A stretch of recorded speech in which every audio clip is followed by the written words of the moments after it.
We're so glad to have you. And I'm also glad that in the expectations that were shared, a few things were said, which I noted. Some of us talked about measuring impact. I believe, I can't remember your name, from some guy, you were talking about just telling your impact stories joy. And then someone talked about just frameworks, and that's stuff that I like to hear about. And let me just introduce myself. Maybe I'll just go back. I'm the co-founder of the Comms Avenue, but besides being the co-founder, I am also a communications advisor and corporate trainer. I love to train comms teams. I teach across board, anything communications and teaching. So I will try not to make this a lecture so that you can learn from it, but this is something I'm really passionate about, because how many of us have had people question the value of the work that we do? Show of hands. What Comms bringing to the table? But the truth is, Comms actually does a lot. We do a lot of work. Comms is actually at the center of organizational performance and success. Do you know what the problem is? We don't show our results. We do not show our working. So I hope that in this session, so learning session 1, we're going to be looking at the theory of change and then the strategic communications framework. For learning session 2, we will now be looking at measurements. Are you with me? All right, fantastic. So let's go into it. So for this one, we're going to be looking at, if I said, what is the theory of change? How many of us have heard about the theory of change? We should. We are development people. If you have no edits, it's all right. I'll teach you on it, but very briefly. And how does that connect to strategic communications frameworks? And then we'll just look at some examples and scenarios. My accurate timekeeper, please keep me in check. Thank you very much. All right. So you have the DCR notepads with you, or if you brought a notepad, I want you to please think about what are the key outcomes or results that your organization wants to achieve in 2025. And please write either 1 or 2. If you don't know, write I don't know. But if you don't know, there's a problem.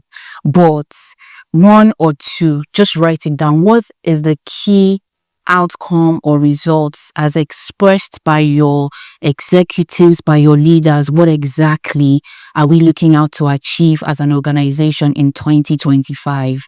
I will not do show of. I did a class a few weeks ago and I asked this question and I saw some people were not writing. So that I did that you don't know. I was like, no, okay. If you don't know, you need to know. So write down at least 2. So number 1, we want to do this. Number 2, we want to expand to whatever it is that is a key organization. Remember, organizational, not from your communications perspective. Are we done with that, or shall I give you 1 more minute to do it? Okay, I see people writing. Some people are really writing furiously. I love it. Okay, so we don't have time. Let me go.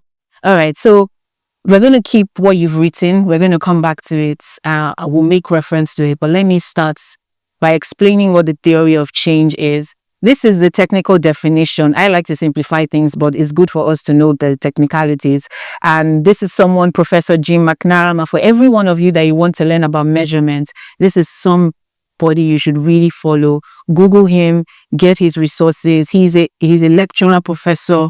There's a video on YouTube about evaluation. We'll be sharing a resource after this session where we're going to put some resources that we believe will be able to help you.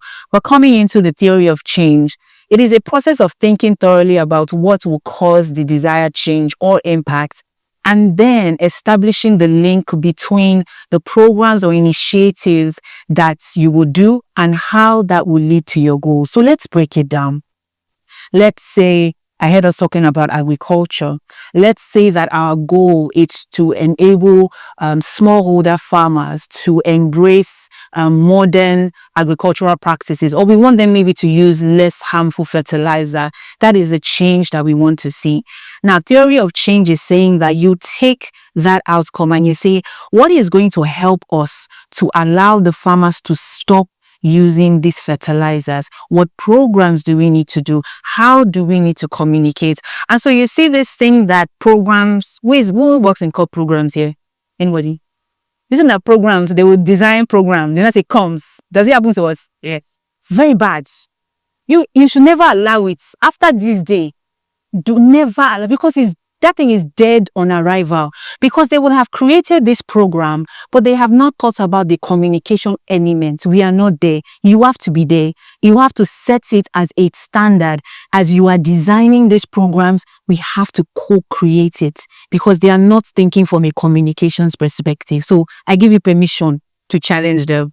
But when they're designing that program of how do we get the farmers to stop using harmful fertilizers, we come with a communication cap and say, this needs to be done in this design.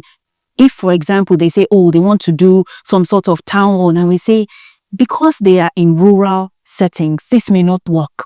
And that's how you think about the theory of change. What are the activities that will lead to the eventual outcome? Is it clear what it is? And I'll try to break it down. And so how do you go through the theory of change?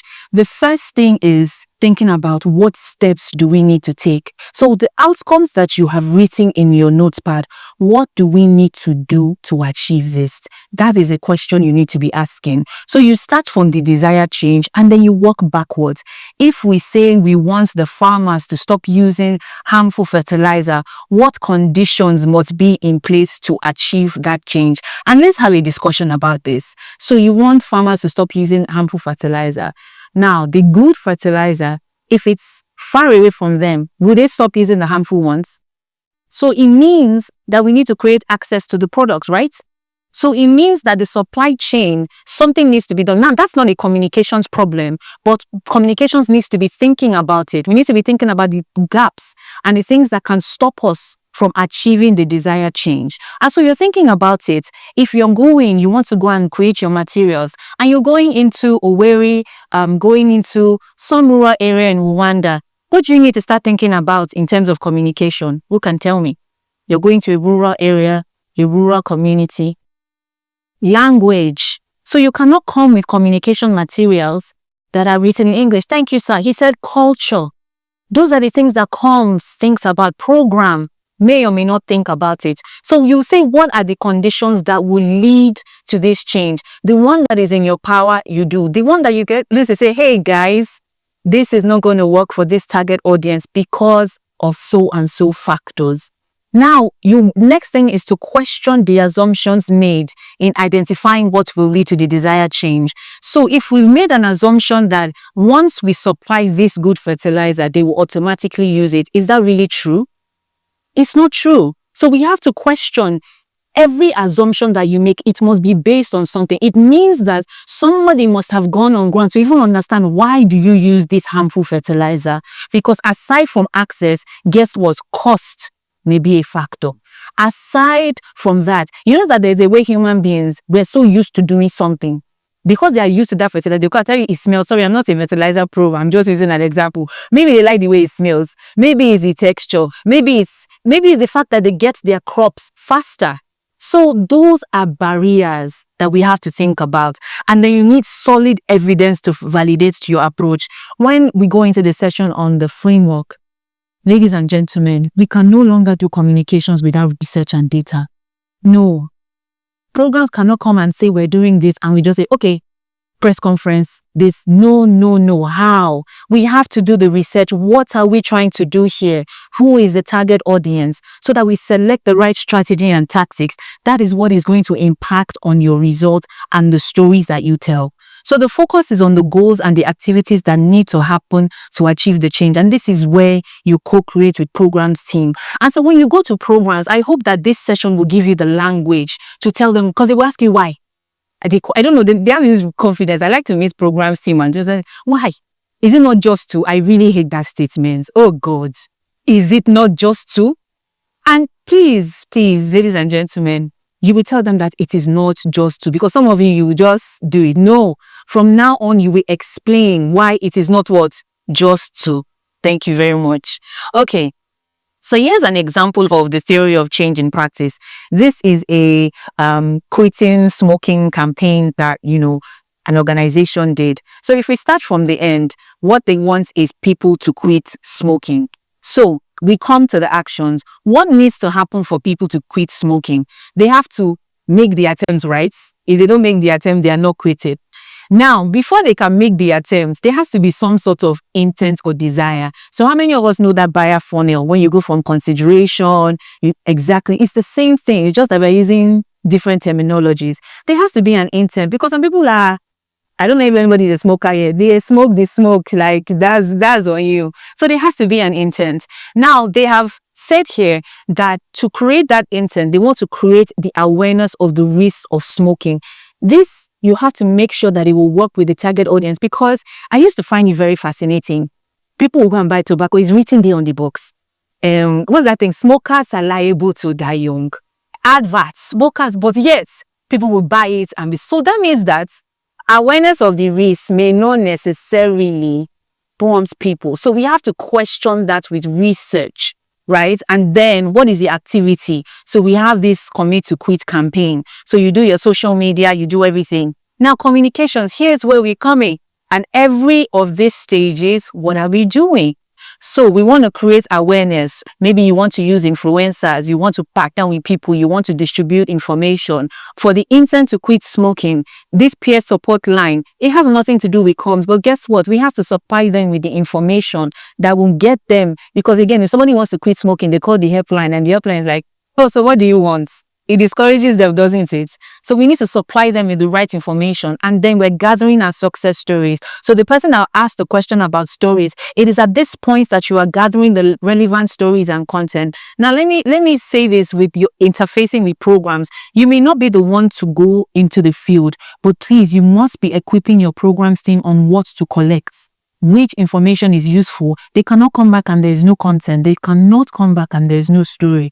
And then in the quitting attempt, health practitioners advise quitting aids, maybe incentives, but you are making sure that everything leads to the final result: improved individual health, reduced health costs. This is what happens to us when people are talking about, oh, this is what we achieved: improved individual health. We've seen reduced health costs. They now say, so comes, what do you do?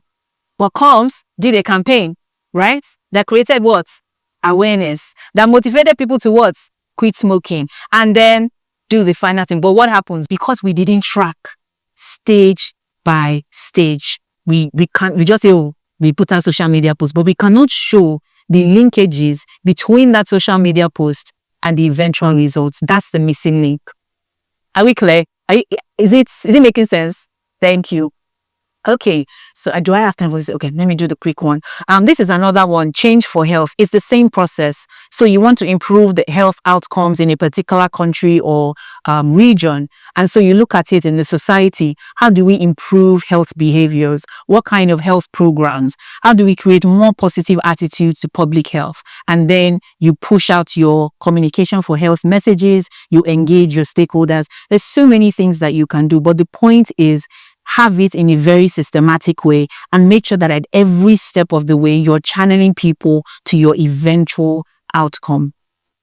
Now, this is generally the strategic communications framework, which Sharon is going to speak to you about. But this is the flow. Whenever I teach the strategic communications framework, so I engage with comms professionals. Sometimes we have a week-long workshop. I have one of my co-participants from last year here. Sometimes it's about 6 weeks, and they say, Adedoyin, this is a lot.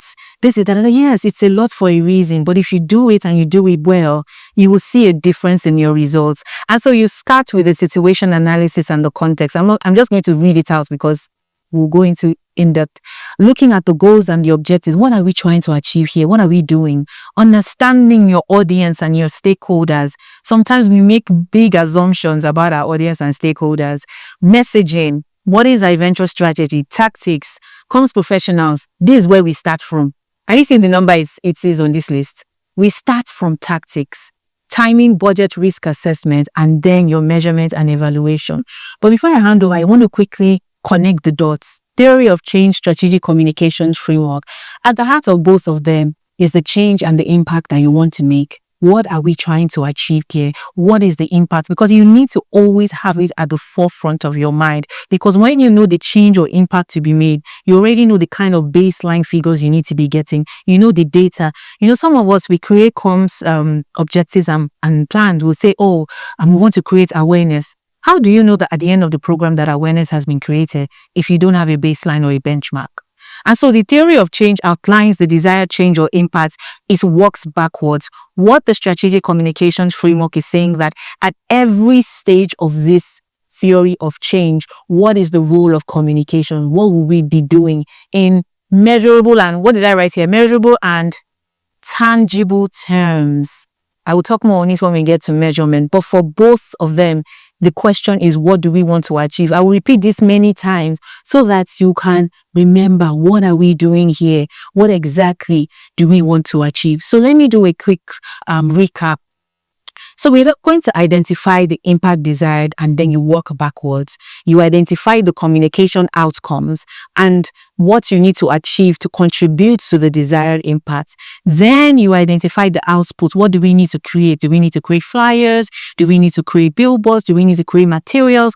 What are those communication outputs that would lead to the outcomes? And then the inputs. Do we need research? Do we need to survey people? Do we need to get some sort of data from the audience that we want to reach?